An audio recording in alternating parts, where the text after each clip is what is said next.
This is Ashley Petruno. Ashley is living proof that recovery from addiction is possible, that a fulfilling life is within reach if those who are battling can find the strength to take that first step to heal. And guess what?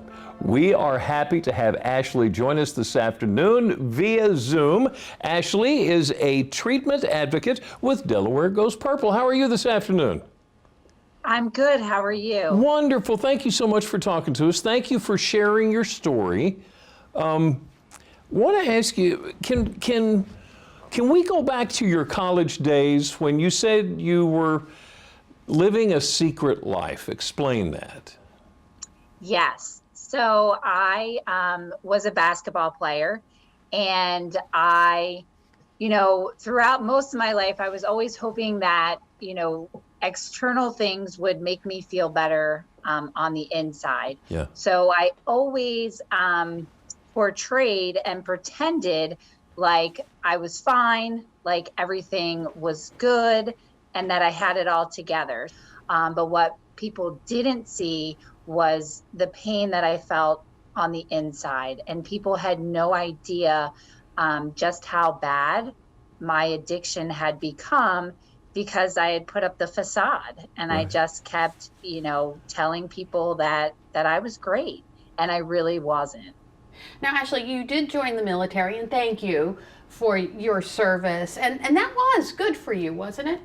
Me joining the military was almost a way for me to counteract the disease. So I was thinking, if I join the military and I get some discipline, I get some structure, I sort of move away, from all these outside influences. Right. I thought that it would cure my addiction.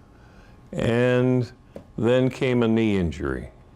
I was, working at a school down in Sussex County, Okay. and I was coaching basketball, and I was scrimmaging with the girls, and I tore my ACL. I blew my knee out. And that meant painkillers. And what did that do? So again, I always like to, bring up that, I was an addict, far before I got my hands on the pain medication. But, being prescribed the pain medication for the first time, I can remember, having a talk with myself saying, I have to be very careful with this. I've, seen enough movies and read enough books. I know where these medications can lead. But again, the disease of addiction is blind, and it doesn't matter how smart you are. Yeah. It doesn't matter how good your family structure is, how much love and support that you have. So for me, when I started taking the medication, it gave me an instant relief that I had been looking for my whole life.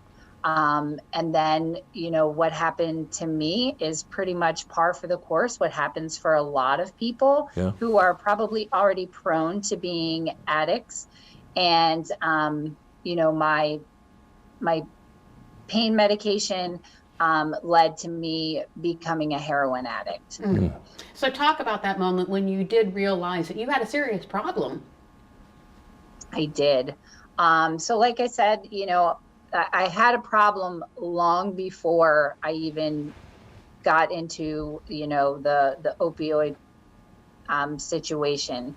But that almost just took it to the next level. Once I started on the pain medication, and then I switched over, to the heroin addiction, that's when, people really started to notice the change. And I always say a lot of it came from the change in my physical appearance, because when you're using heroin, you physically start to change as well. Also, my patterns and my behaviors, I was unable, to hold down jobs for long periods of time. Yeah. I never had any money. And so the unmanageability happens a lot quicker when you are physically dependent on a drug like heroin. Listen, Ashley, thank you for sharing what has got to be an extremely painful story, congratulations on your recovery and, gosh, practically becoming a new person all over again. That is absolutely wonderful. It's spectacular. Good job. Now, all that being said, now that you know rock bottom and you see people who are at rock bottom, what can you say to them to give them an idea that there's hope? You know, that's why, so when I was at my bottom, you know, this was almost 9 years ago, talking about addiction had not become normalized. Yeah. There was still so much stigma based on it, and there wasn't a lot of awareness out there. So when I was at my bottom, I just didn't know that people got well. I didn't know that there was another option for me.